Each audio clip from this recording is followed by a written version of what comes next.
Merci beaucoup maman pour na mutuna wana. Et nalikambo na ko répondre comme moi na Grand Équateur. Na ko ndima devant tout le monde qu'il y a un mécontentement très profond na ba ressortir à Grand Équateur. Parce que vous allez constater injustice les amakasi.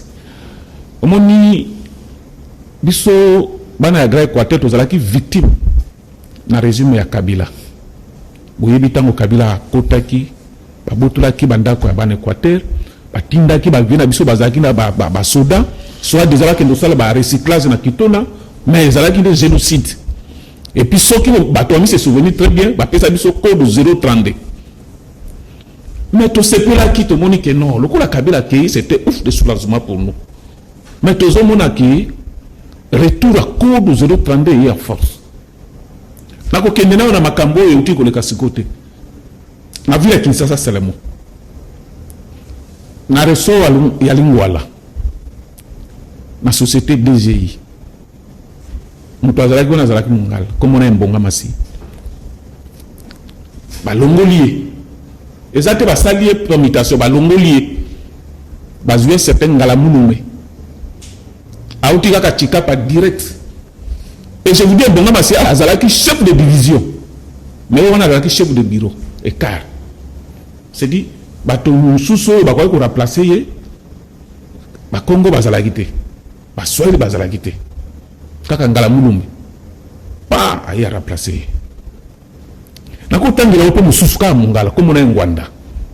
Dans la même société, Azalaki chef de ressort, chef de division, dans ma tête. Même chose.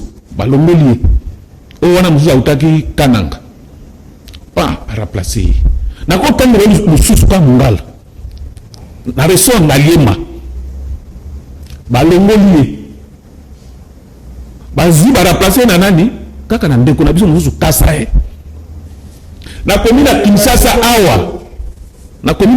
awa balongoli mosusu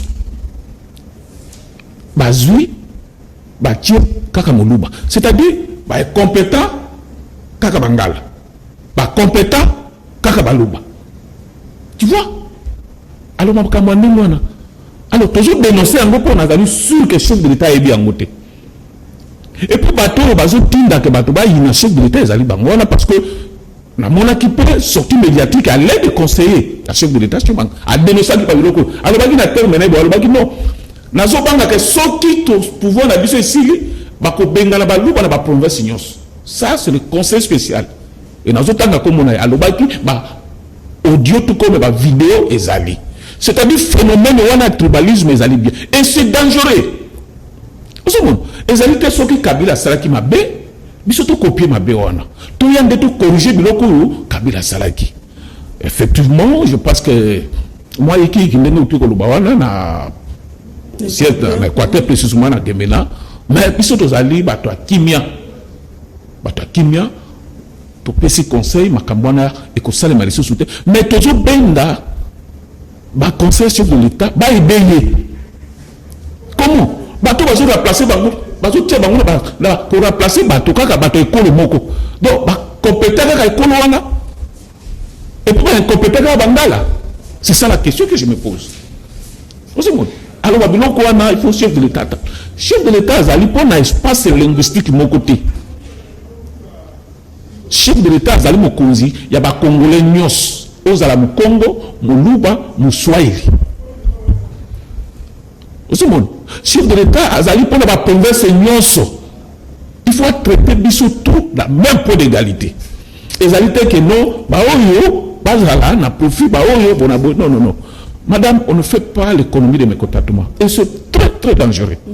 Tolingi que Félix a zongi la likambo mbuta lobaka ke kolobo moko, mokonzibo, moko, tatabo, moko, mamabo, moko. C'est ce que nous voulons.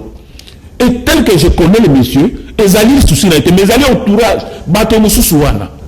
Vous savez, mais bato lokola batimanga bazo zanga kozala ebele pour ba influencer makanisi wana pas Félix. Mais mususu bazana to.